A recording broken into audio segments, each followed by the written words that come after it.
మిత్రులారా, ఇవాళ మీరు ఆలోచన చేయండి.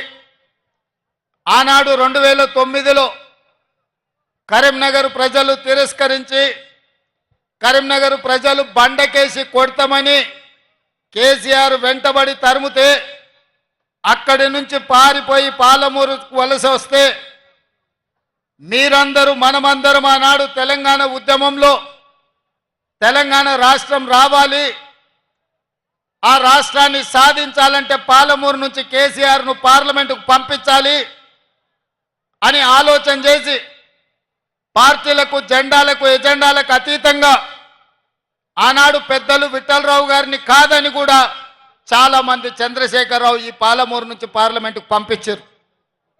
నేను ఇవాళ అడుగుతున్నా, ఈ పాలమూరు జిల్లా కష్టకాలంలో ఉన్న నిన్ను పాలమూరులో ఊరు లేకపోయినా పార్లమెంటులో నోరు లేకపోయినా నిన్ను పార్లమెంటు సభ్యుడిగా గెలిపించి పంపిస్తే తెలంగాణ రాష్ట్రం వచ్చింది, వచ్చిన రాష్ట్రంలో మా పాలమూరుకు ఇచ్చిందేంది, నువ్వు తెచ్చిందేంది అని నేను ఈరోజు చంద్రశేఖరరావుని అడుగుతున్నా.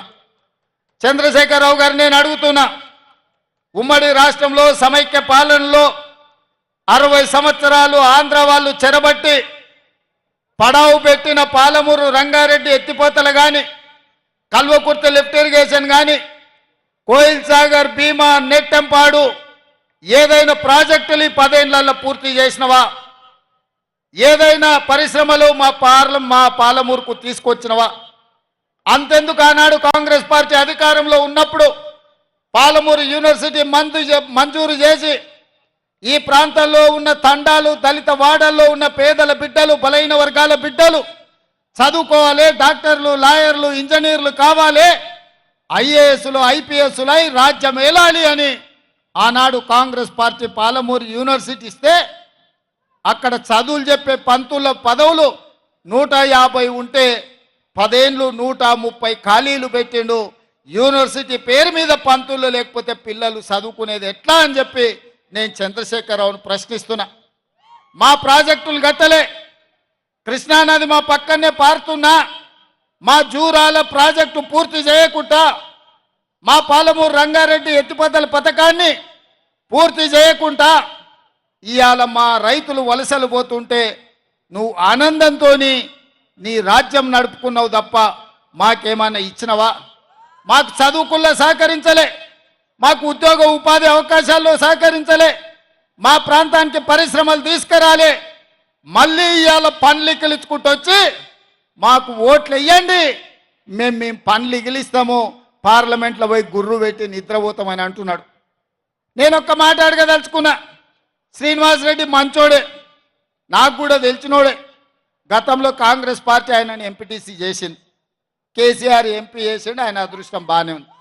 5 ఏళ్ళు పార్లమెంట్లో శ్రీనివాసరెడ్డి ఏ రోజైనా పల్లెత్తు పలకరింపు మాట్లాడిండా?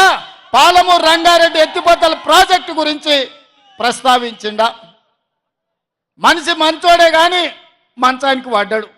లేవనికే శాత కాదు, లేస్తే మాట్లాడనికే ఆయనకు అధికారం లేదు. మరి అట్లాంటి శ్రీనివాసరెడ్డిని మళ్ళొక్కసారి ఇవాళ కేసీఆర్ గారు వాళ్ళ అభ్యర్థి అని పంపించిండు. ఏం చూసేయాలి? పిల్లగాడు 5 ఏళ్ళు చదివిండు, ఇవాళ పరీక్షలు రాయనికి వచ్చిండు. 5 ఏళ్ళలో నేర్చుకోకపోయే, ఈ ప్రాంతం గురించి మాట్లాడకపోయే. అట్లాంటి శ్రీనివాసరెడ్డికి ఓటేస్తే ఇవాళ మనకేమన్నా ఉపయోగమా? నిన్న మన కేటీఆర్ అంటున్నాడు, మా కారు కొంచెం ఖరాబ్ అయింది, గ్యారేజ్కి పోయిందని.